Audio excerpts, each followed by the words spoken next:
the cranial nerves. We're going to start with cranial nerve 1, or the olfactory nerve. We're going to ask the patient to close his eyes and occlude one of his nostrils. Okay, and we're going to pass this and just take a smell. Perfect. And switch to occlude the other nostril and smell again. Perfect. And can you describe that smell? Cinnamon.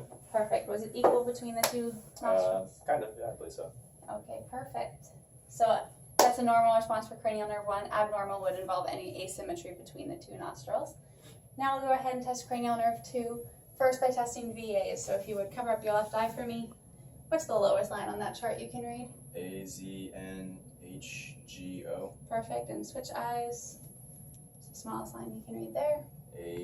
AZNHGO. Perfect, that's 20/20 acuity in both eyes, which is a normal response. Abnormal would involve decreased visual acuity. Now we're going to test the color saturation test, so I want you to cover up your left eye again. And looking right here at this red cap, if this is worth $1 of red, I want you to cover up your other eye. And now how would you rate this red? $1. Perfect, so they're equal again, meaning a normal desaturation test response.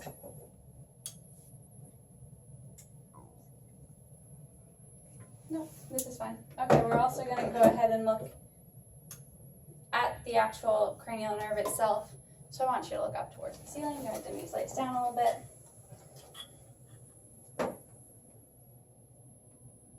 Okay, and that nerve is round, pink, and distinct.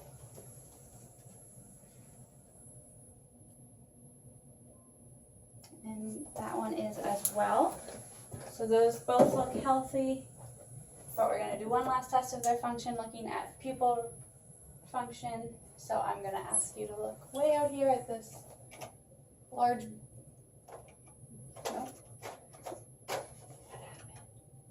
there we go, large Z. Going to shine this light, looking for a direct response in this right eye, good constriction, and consensual response in the left eye, good constriction. Direct response in the left eye, good constriction. Consensual in the right eye, good constriction. And doing the swinging flashlight test, looking for an APD. Perfect, no APD. So again, good function of cranial nerve 2. Now I want you to actually cover up your left eye. We're going to test the more peripheral aspects of it. So I want you to look right here at this open eye and tell me how many fingers I'm holding up. 2, 1, 5, 2. Perfect, and add them up for me. 6, 4. Perfect, and switch eyes. We're going to do the same thing, looking right here at this open eye. How many fingers? 2, 5, 1, 5. Perfect, and add them up. 3, 6. Perfect, so that shows good function of cranial nerve 2 as well. Now we're going to test nerves 3, 4, and 6 by testing the extraocular motilities. I want you to follow this light with just your eyes. Let me know if it ever breaks into 2 or hearts. We're going to just move this into an extreme gaze. Perfect, and it's staying single.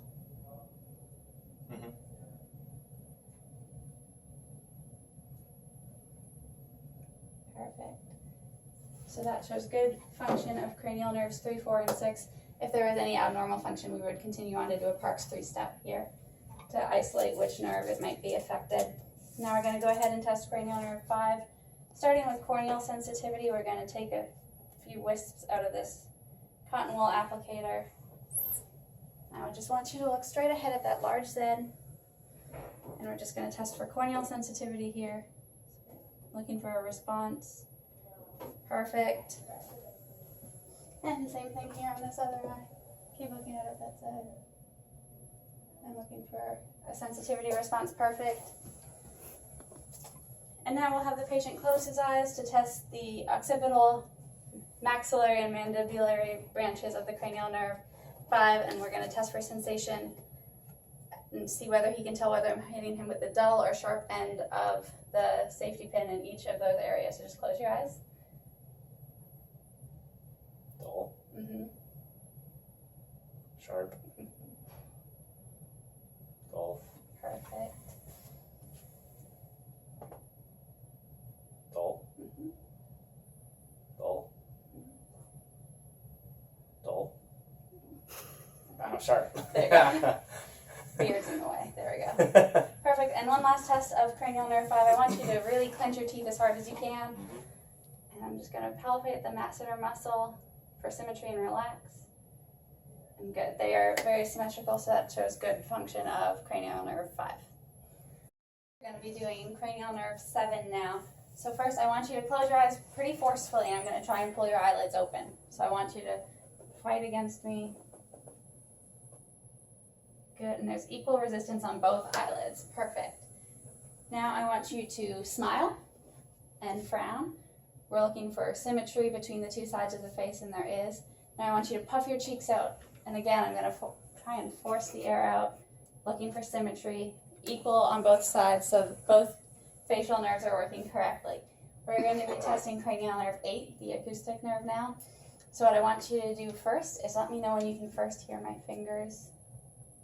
I can hear it. Perfect. I can hear it. Okay, good. So that was pretty symmetric on both sides. Now we're going to be testing for Weber's line. Can you hear equally on both sides? Yes. Perfect. And now we're going to be testing whether bone or air conduction is working better. So we'll put this right on his mastoid. Process, and is it louder 1 or 2? 2. Perfect. Same thing now, testing the other side. Is it louder on 1 or 2? 2. Perfect. I'm definitely. Okay. Now for testing cranial nerves 9 and 10, we're going to be listening to his speech.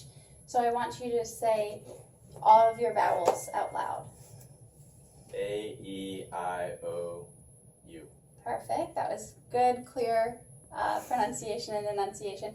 I want you to open your mouth really wide and say ah. Ah. Okay. And I'm looking at the uvea hanging in the back of the throat. It stayed central. If there was any abnormal response, it would kind of move off to one side, pointing towards the normal side of those nerves.